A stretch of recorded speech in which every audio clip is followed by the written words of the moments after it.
Kumusta mga bata? Oras na para sa ating kwentuhan. Bago natin simulan ang ating kwento, ano-ano nga ba ang mga alituntunin sa tamang pakikinig ng kwento? Una, maupo ng maayos. Pangalawa, buksan ang mga mata at tenga. Pangatlo, isarado ang bibig at manatiling tahimik. Tara, simulan na natin.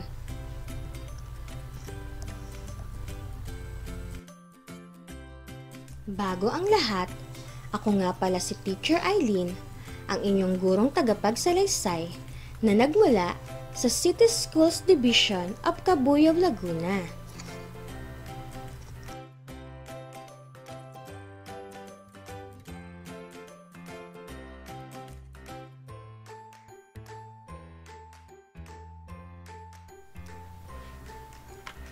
Handa na ba kayong makinig muli sa aking kwento mga bata? Ang aking ikukwento ngayon ay tungkol kay Madel Modelo. Ito ay isinulat ni Maria Bebelin B. Nibalga at iginuhit naman ni Irene B. Galang, mga guro na nagmula sa City Schools Division of Cabuyao, Laguna. Tara, simulan na natin!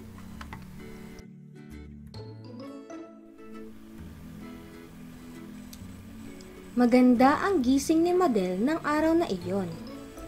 Bumati agad siya ng, "Magandang umaga po, Mama!" nang may kasamang ngiti sa labi. "Magandang umaga po, Papa!" na may paghalik sa pisngi ng kanyang ama.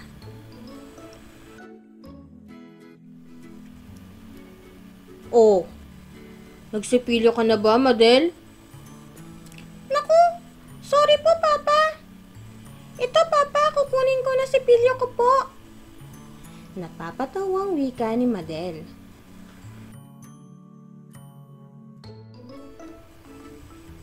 Nagmamadaling nagbihi si Madel ng kanyang uniform dahil ihahatid pa siya ng kanyang mama sa kanilang paaralan.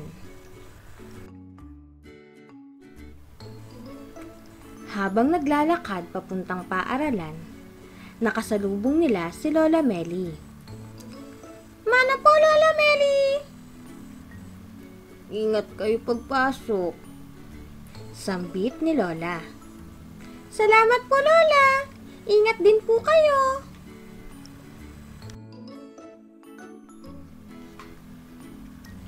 Pagdating sa paaralan, tumatakbo si Madel nang bigla niyang nabangga ang kanyang kaklase. "Naku! Sorry, Mandy! Nagmamadali kasi ako!" wika ni Madel. "Wala yun. Hindi naman ako nasaktan," wika ni Mandy. "Salamat, Mandy!"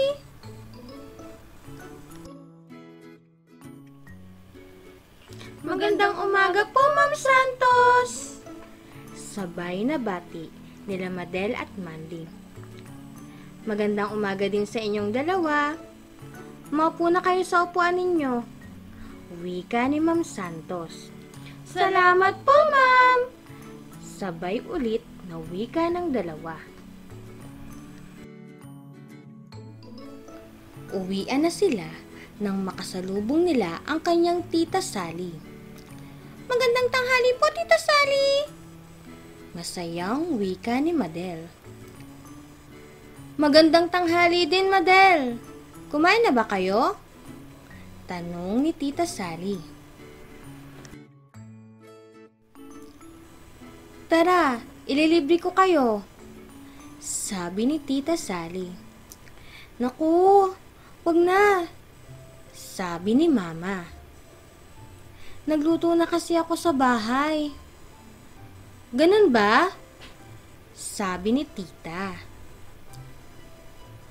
"O sige, sa susunod na lang ha. Paalam sa inyo." "Paalam din po, Tita. Ingat po kayo."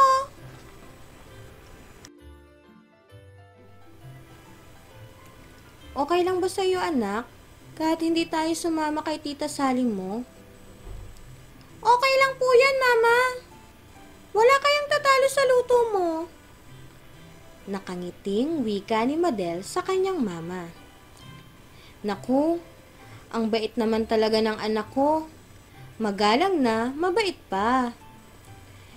Siyempre po, iyon po ang turo ninyo sa akin, Mama.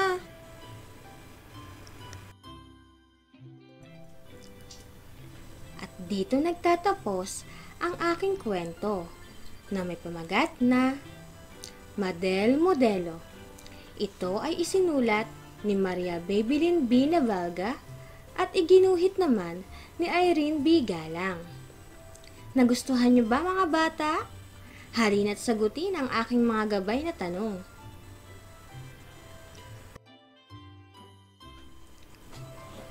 Narito ang ilan sa aking mga katanungan.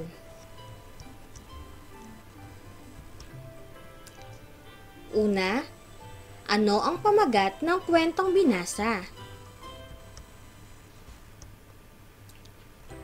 Pangalawa, sino ang pangunahing tauhan sa kwento? Pangatlo, ano ang unang pagbati na sinabi ni Madel sa kanyang mama at papa?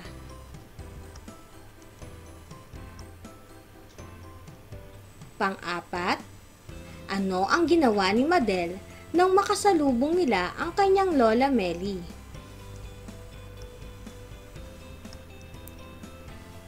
Pang-lima, anong magandang pag-uugali ang nakapaloob sa kwento?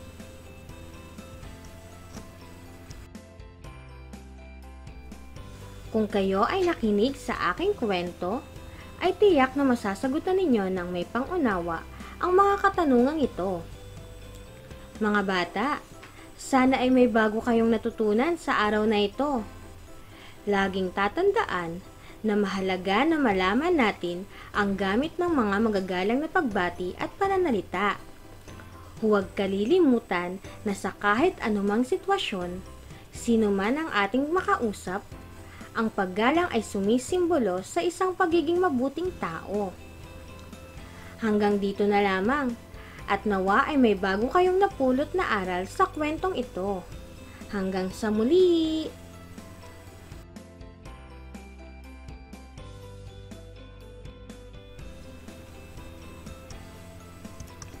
Thank you for watching!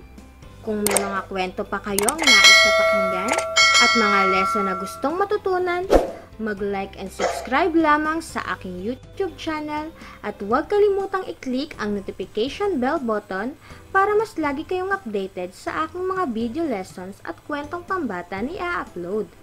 God bless everyone!